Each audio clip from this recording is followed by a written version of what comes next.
Chapter 31. In the Eastern Empire, Rudra was in his room all alone. His consciousness was very vague and he was losing his control over his body. He was not aware of the cause of the sudden changes. He was aware of the fact that he was losing his fragments of the soul, but it was still a long time for him to lose all of his consciousness. When he first time felt this feeling, the only thing that came to his mind was the game. The fear of dying without finishing the game. The game between him and Guy. The game which was first played 20,000 years ago. The game between him and Guy was like a promise that they made to each other, and it represents their friendship.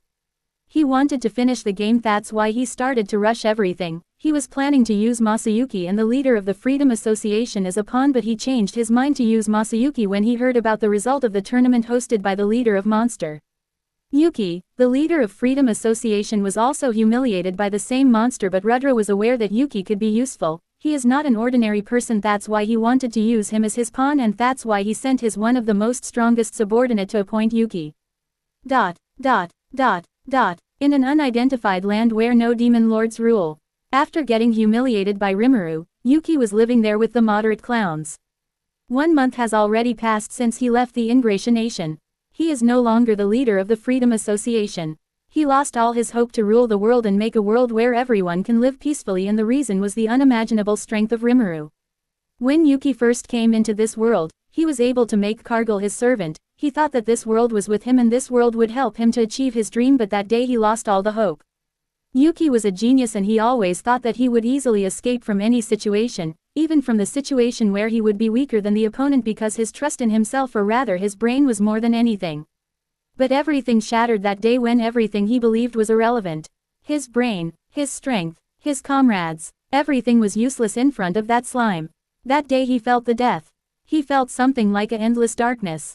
When he was resurrected after that, he resolved that time he would never want to taste that endless darkness again, even if it's cost him his dreams. That's why Yuki and his friends left the place and started to live in a faraway land.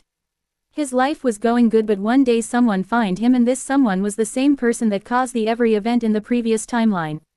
In previous timeline, Yuki's dream was same to make a peaceful world, but everything changed that day when he first met Damrata. Damrata was sent by Rudra in the previous timeline because Rudra wanted to use Yuki. Rudra knew that Yuki was a peculiar being, the hero was under the Yuki, that's why Rudra wanted to use Yuki as his pawn at all cost, that's why he used the worst possible method. Rudra was conscious of the fact that Yuki was a genius and he can't use him as his pawn by any direct means, that's why he tried to use him indirectly. Rudra revealed the secret of manas to Yuki. He gave him a hint to turn a skill into manas because Rudra's ultimate skill was Justice King Miyachil, and it was gaining a sense of self over time. Rudra was sure that Yuki would be able to turn his skill into a manas, but here Rudra did the worst mistake because Rudra didn't knew about what skill Yuki possesses, and Rudra always believed that his Miyachil is strongest skill because he received it from Veldanava. After that Yuki became close to Rudra. Rudra gave him an idea that it would be better to recreate the whole world. Rather than trying to correct this one, Rudra thought that other than him and Guy, no one would be able to stop Yuki, that's why he would use him till the end and let him die with the hands of the mediator of the world. However, Yuki was entirely different being than what Rudra had expected. He really liked the idea of recreating the whole world, and in order to recreate, he needed to destroy the whole world. That day Yuki's dream shifted from creating a peaceful world to destroying the world.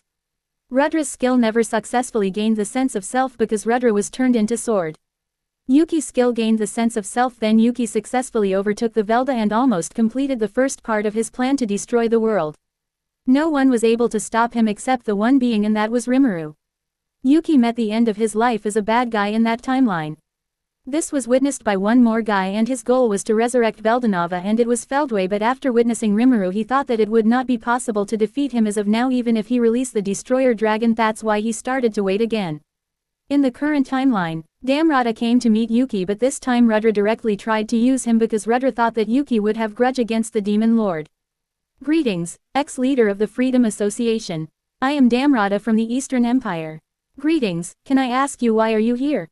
Yuki asked. I was sent here by His Highness himself and I'm here to talk. What does the Emperor need? His Highness recognized your strength and wants you to participate in the war against that Demon Lord Rimuru.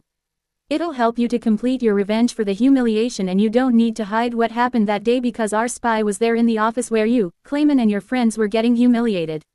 I feel pity for them. They really thought that Rimuru-san would not notice an intruder. They all are playing on his palm like I did, but I don't need to tell them because I don't want to have anything with Rimuru-san again. Yuki thought, well, I don't want to have a revenge or anything like that, I just want to live peacefully, so I would recommend you to leave.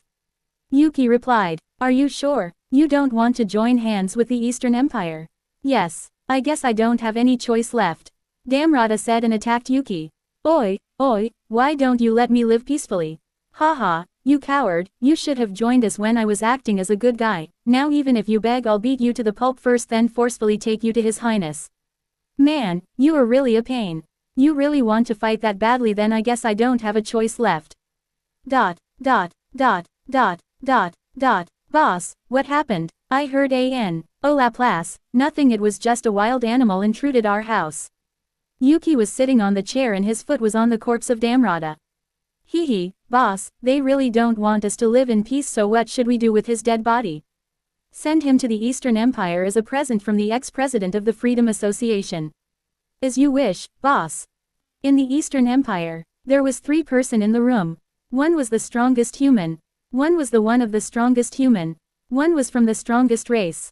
Rudra, Tatsuya Kondo and Velgrand. Kondo was giving a report to Rudra. It is sad that we lost our one of the faithful and strongest subordinate, but I think it would be better to stall the revenge for the time being because we are currently at war against the monster nation. Kondo said, you are right, we will win this war first, then you will be free to avenge your friend. Rudra said, yes, my lord. After that Kondo left the room. Was it right to do? Velgrand asked. Yes, I don't think I would be able to hold myself for much longer. Rudra replied, Velgrand, I need to spend some time alone. Okay, then I'll come back later. After that Velgrand left the room too. Foo, these fools, they are not even aware that their emperor is no longer here, right Feldway? Yes, Miyachel-sama. Foo. What happened, Seal? Nothing. To be continued.